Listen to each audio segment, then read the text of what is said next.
I got to be careful because if I say I know something, you know, She's fact checking you. oh, you know it. Hey there, I'm Will. Hey, I'm Jace. You know what? I really feel bad. You started the show without me. You have this cool cat on the show, and I was stuck behind the camera all day. Like, man, where's the love at? I'm telling you, man. Jeez, I'm glad you're here. So this is the Jason, Will, and Jay show. That's right. Episode number 30, Yes, sir. 36, right? 36. I was out there listening, and I'm like, I want to talk so bad. I remember when Jeremy came to the house for the first time. He was sitting underneath my Godfather picture. He cut a cigar, and he's like, "Man, I want to have this one day." And I was like blown away because out of all the people who've been around us, no one ever said that to me. And then you asked me to mentor you, and then here it is, 10 years later, he's mentoring me. Can you imagine that?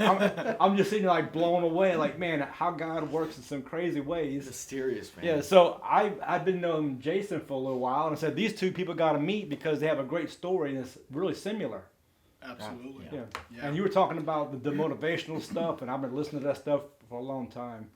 And I want to say that you listen to something over and over again, it gets kind of boring. I got tired of hearing Earl Nightingale lead the field. I got tired of hearing that over and over and over again. So you turned me on to like the Gary Vee and the Grant Cardone, some pretty cool cats. And I listened to that for a while. But then when I listened back to Earl Nightingale, it was all like fresh material because that was a different place in my life. Absolutely. Yeah, so you hear it for one time and like, okay, it fits me now. And then you're thinking about it and you miss the rest of the message because your mind's thinking about one thing, right? Mm-hmm. And then you listen to it later, it's like, oh, I missed all that. Or it means something totally different because your life has changed.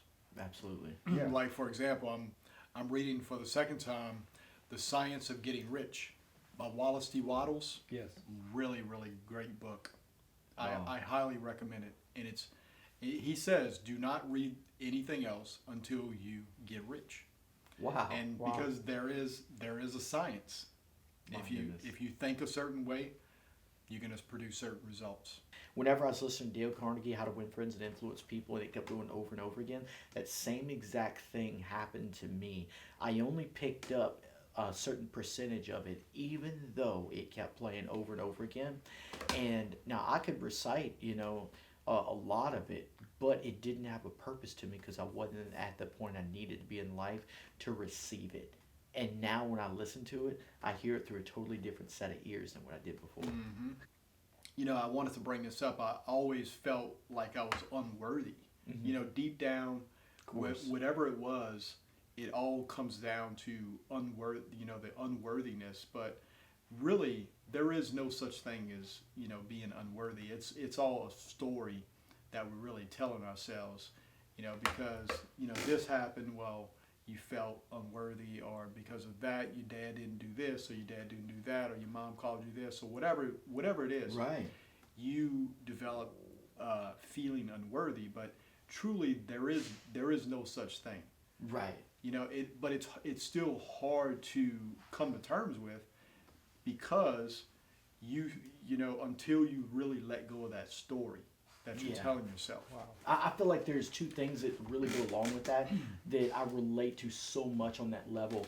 And I've heard like Gary Vee talk about it a lot, and it's being self-aware, Mm-hmm. and the fact like being able to look in the mirror and being honest with yourself 100% and saying, hey, look, I'm confident, but maybe I'm not 100% confident to go for what I want right now, Wow. because if I was, then I would be moving forward at it. Yes. And faster and faster Yeah. each day. Why aren't I stepping forward at it? You would be moving faster toward it, or you would already have it. Right, 100%. And then Grant Cardone. That really resonated with me. Like I got chills whenever you said that.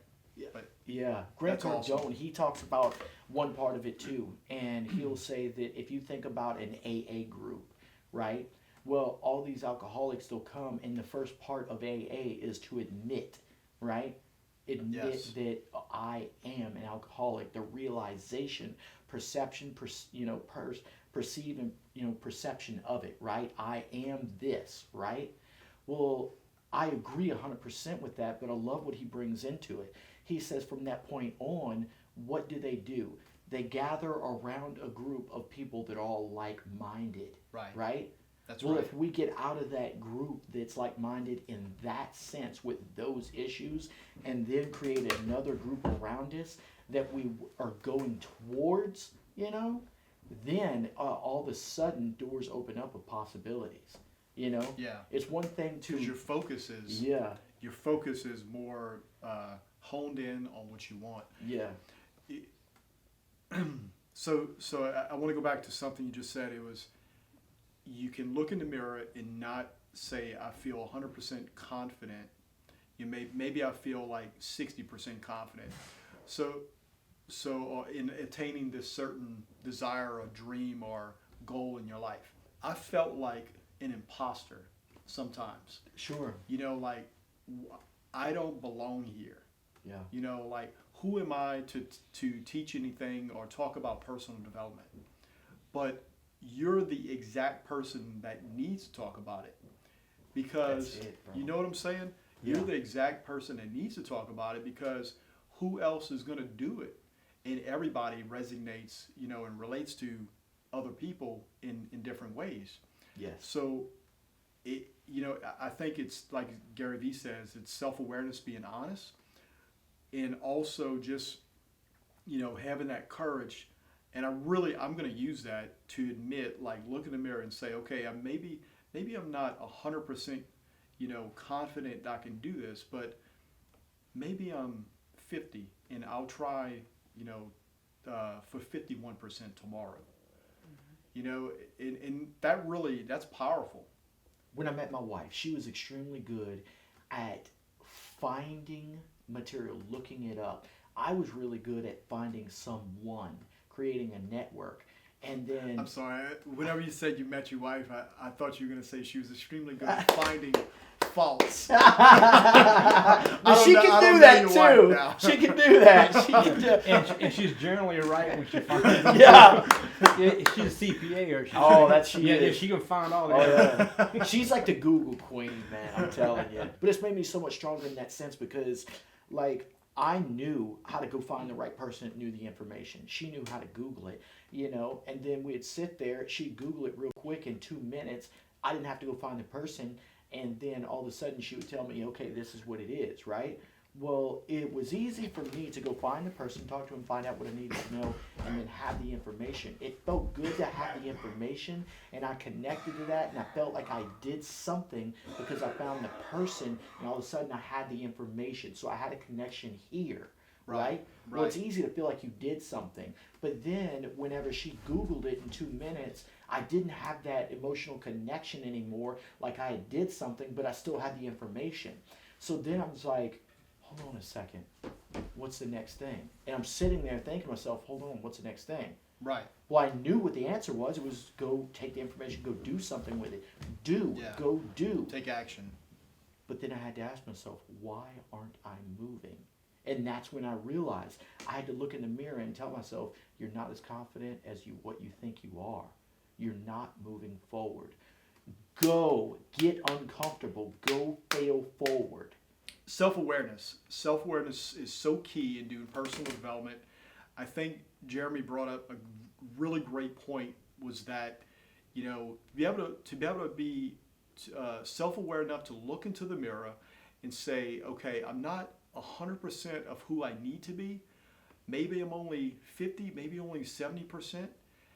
And to be okay with that and to be able to go forward, because that's more of a truth. Because if you look in the mirror and say, I'm 100% confident and I can do this, and you still don't take action, then you're not 100% confident then. So I think it's important to be Absolutely. very honest with yourself, and that takes self-awareness. So, man, great point, Jeremy. Dude, Once appreciate again, you having me. it's a pleasure. Absolutely. I'm glad I was invited to y'all. The Thank you, man. The J&J show. Yeah. Okay, good deal, man. Catch y'all next time. Good night.